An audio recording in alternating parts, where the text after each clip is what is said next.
you will find that many people, upon joining, finding the new presentation, will be perplexed by this universal positioning. And if people have come from a background where they do certain things, they have certain techniques, certain prescriptions for doing things, they will expect that too of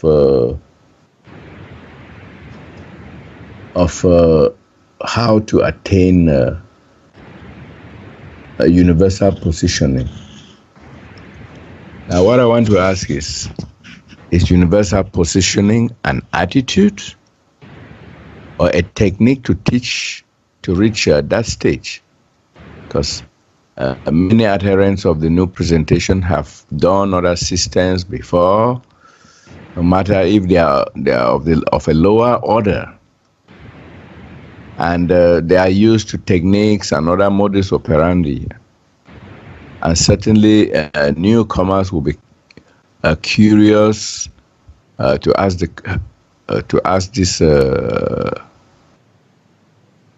this question. So how can you answer it? Is universal positioning an attitude or a technique? Charles, your questions are always fun and very good. And very simply, I'll say it in a few words.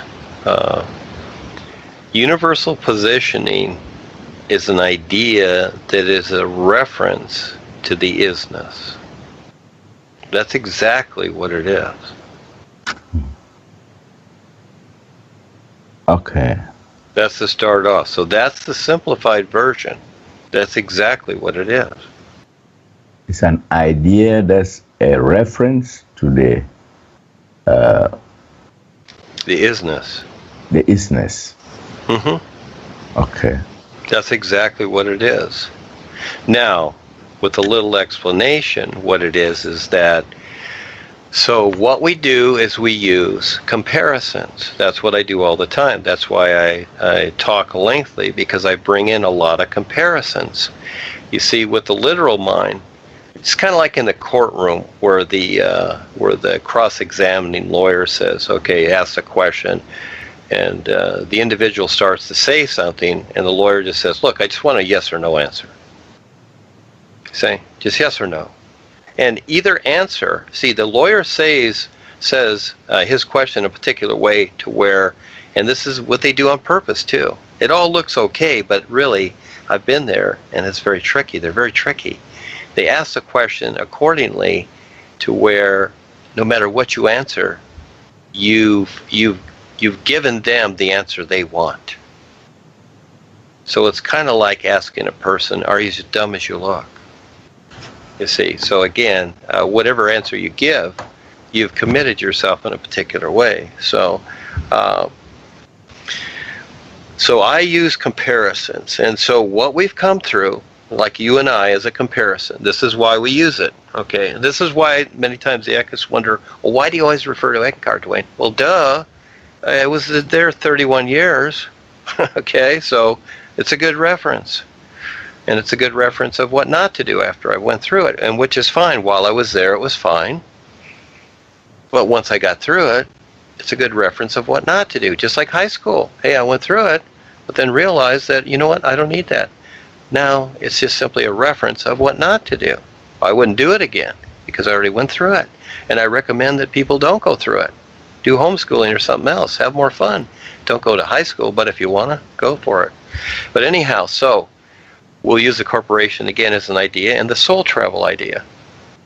Paul started off with astral projection. Then he moved to soul travel because he did it a step at a time. First, the idea was first to show people that they were more than just a body. So that was his bilocation thing that he started off with.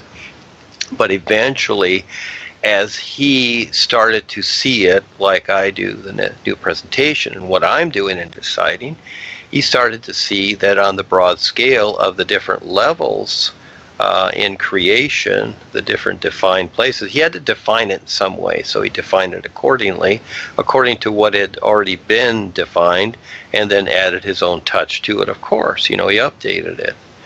And so it became soul travel. And for those that were not back there in the early 70s, it was called Eckankar, A-S-O-S-T. That was the official label of Eckankar, Ancient Science of Soul Travel. And then as time went along, Darwin moved in and he changed it many times. He called it the path of total awareness. He called it this way or that way or whatever. He changed it many, many times.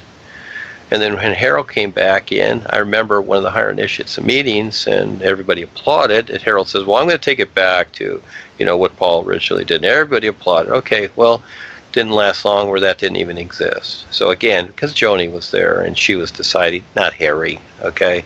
Harry made a few pretty speeches, but then she got to him and finally decided, you're going to need some notes here, Harry. You just do what I say, okay? You don't need to think for yourself. And so, again, you have these different ideas. Now, what I've done, because now it was in 2001, I was shown, and I was seeing this all along, too, about this isness.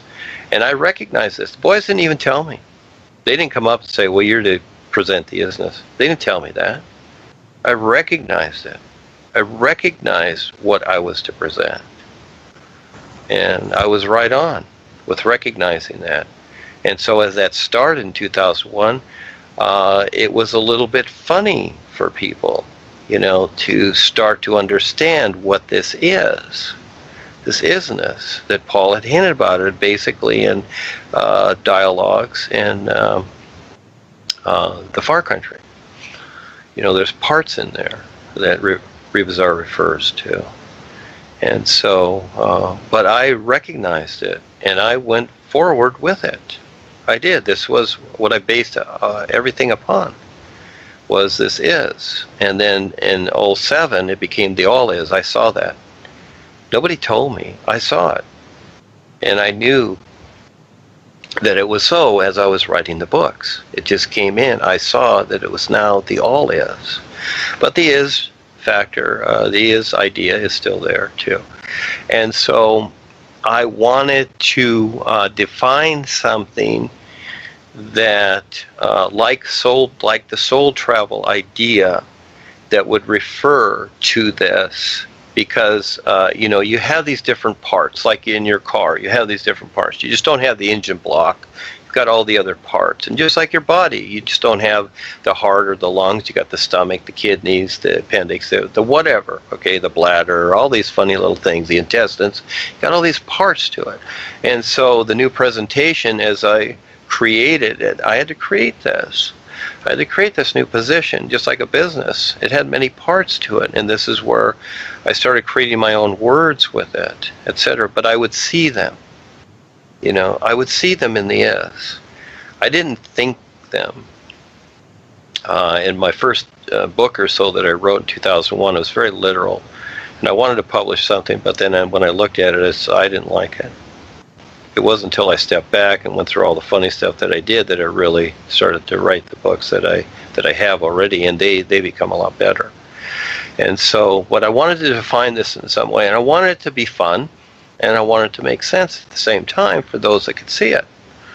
And so again, we're in the age that FBI, CIA, this and that. They're basically letters and initials.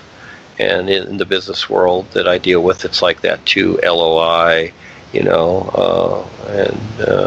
LOA, and whatever. Okay. POA, power of attorney. You use all these labels. So I wanted something that coincided with what would best define as a reference this reality, this isness, for a person to decide their position. So I decided, because I like the word universal, which I've changed, which is the UNU, and the initials are UP, which is up. You see. And so universal positioning made sense because it is a position. Realistically, that's what it is. You decide your position in life. You decide what you're going to be or do or whatever. And I see it as for myself, I decide to stand in the is. That's my position. That's a universal position. I don't have to move. I don't have to travel. I don't have to go anywhere. See, it's not about projection or travel. You see, these are misnomers. In other words, people are thinking from here to there, which there's really no such thing as. But as long as they use those ideas, then you might say they're fooling themselves. You know, they're thinking that, oh, if I move from here to there, the grass is greener on the other side. What actually, once you recognize the isness life is, everywhere you is, it is. This is the best part of it. So even though people, you know, have dreams or real side experiences where they're flying or what have you, which is a lot of fun, but really that's not it. That is not recognition of the isness, even though they're having the experiences. So people think, just like many of the Ekkas do, because they have out-of-the-body experiences or this or that, well, okay, they've reached their position and they're saved, you see? They're saved. And it's just like people that read the Bible, they think, oh, I know the Word of God and I believe in Jesus, I'm saved.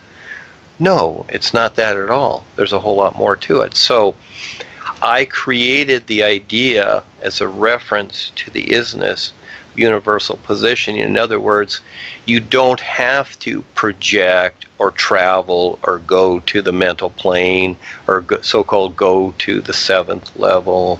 You see, this is the literal side. You don't have to go anywhere. All you have to do is recognize it here and now. And what's so cool about the isness life is that when you completely recognize this isness for yourself, well, all of creation, you might say, becomes available because you are the creator of whatever you decide accordingly. So you become like the sun shining. And again, like the sun shining, what is it that you need? Now you're in a real position, which is always here and now. It's never there in the past or in the future or anything like that. Just like people are waiting for Jesus, and they're going to just keep waiting for him because they have decided to agree with the idea of waiting for him, you see? They haven't recognized a real position for themselves. They go along with the ideas that they've created. And see, soul travel and bilocation are ideas. And even Paul said it, and it is very so, that soul travels only in the lower worlds. Well, he used lower and higher. Well, I don't use lower and higher because there's no such thing. It's an isness. Isness is complete. Why would you need to refer to the pieces in creation that are secondary to the isness life is that's already complete with everything? So it's just simply a matter of recognition now. It's not a matter of figuring it out. You don't figure life out. You can't. But you can learn to recognize it. In creation, we figure things out. That's what we do in creation. We have 2 + 2 = 4. And then we have X + Y equals whatever, okay, equals Z or whatever. Okay, that's like algebra. You figure things out. And so this is what people have been conditioned into, and they've been so conditioned, and you see it in the corporation too, they've been so dumbed down and conditioned and accepted it that they're really in a one-dimensional order of physical astral, and that's one-dimensional. They're not two-dimensional, even though there's the physical and astral. All of creation is really one-dimensional. It's really one-dimensional. It's one idea compacted. It's like a vitamin pill. Everything in one little pill. That's really what it is. But yet when you spread it out, it looks like there's all these varieties there. Well, you can create anything you want, so the varieties have been created. That's creation. It does apply. But the isness, it's the best because it's endless. And so the UP idea, universal positioning, yes, it's perplexing. I know that. That's the fun part. And that is that I've even written in things in the books, and I remember as I wrote certain things, I don't remember what they are, that I purposely left it perplexing. I did that on purpose. Paul did it too. Yeah. Everything cannot be defined. The best part of life is undefined. And UP, universal positioning, oh yeah. That's very interesting, isn't it? Yeah, because everybody wants to project. You see, they want to travel, they want to project, they want to have that thrill. They want to do quantum leaping, they want to do remote viewing, they want to do all these things, which is fine. It's all part of it. We all do these things. That's where I created the universal seers.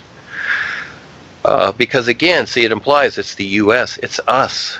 We're universal super beings, we're universal seers. You know, I move it along those lines, so it's kind of fun. And that's really what we are. We see what others don't see. So UP, universal positioning, is the same thing. It is a reality that I've created, and it does work according to the isness. But in creation, it's a perplexity. Yes, it's a paradox because of how creation is. Not according to what UP is or the isness is. The isness is the isness. But because there's cause and effect in creation, this becomes the paradox. And so, you know, it's interesting when people define this so-called reality here that we've created and decided upon, because it's just agreement. Whatever's agreed to is reality. Okay, it's based on agreement. But then we have the ideas of the imagination and fantasy and animation and all these things, thinking that, oh, these are fun things. And actually, most people are more into that than they are their own personal reality, but that they see it as fantasy, that it doesn't really exist. But yet they relate to it in their everyday world. Is there really a Mickey Mouse? Look at how many people in the world know Mickey Mouse and love Mickey Mouse. What is Mickey Mouse? A cartoon character? Yeah. See, it's all real. Everything in life, this is where I've said many times, nothing is negated because it is all real. You decide your reality. Because fantasy, the label of fantasy is just a label. But the reality of what it is decided to be is just as real as this. It's all the same. It's all the same reality. You see? But we've created these different things. We've created definitions about what already exists. All creation exists. And then within creation, we've created ideas about creation. This is ideas upon ideas upon ideas. And so again, UP is a reference to the reality. Just like I said in the beginning, it is it's a created idea, it's a created reference to the isness. That's all it can be. It can only be a hint. And then the individual, you decide if it is going to be your reality, or you can do the old stuff. You can keep projecting, you can do the soul travel thing, whatever. But even with that, you can have all the experiences you want in creation or wherever. But it doesn't mean you recognize. When you choose a real position, universal positioning, then accordingly, life itself occupies that reality according to how that is referenced and defined. You see, that becomes the difference. So when you want to do astral projection, or you want to follow Buddha, or you want to do soul travel, whatever, things are going to go according to what that definition or that idea refers to. You see, that becomes the difference. So UP refers to, and you might say is the real connection and alignment with the all is. That's the whole idea. That's the intent. Where these other things, is soul travel the intent with the all is? No. It's Tehari and the Kalam God. See, even though it sounds good, it sounds poetically holy and all these things like that and sacred, but it's baloney. It all just goes to the Kalam God. It all goes to Harry and Joni so they can tap line you. But it does sound really cool, doesn't it? Soul travel, astral projection, all these things. You see? Where does it refer to? Where's the intent? Where are all the factors that equal what that equals? That becomes the reality. So here we're in the label world, and uniquely so, I like the idea of universal positioning. It's cool because it is very real, and it does reference this true reality. So again, what I'm referring to provides the most effortless position for people to wake up and free themselves, as opposed to all the effort people are putting into trying to figure out themselves and their real awareness.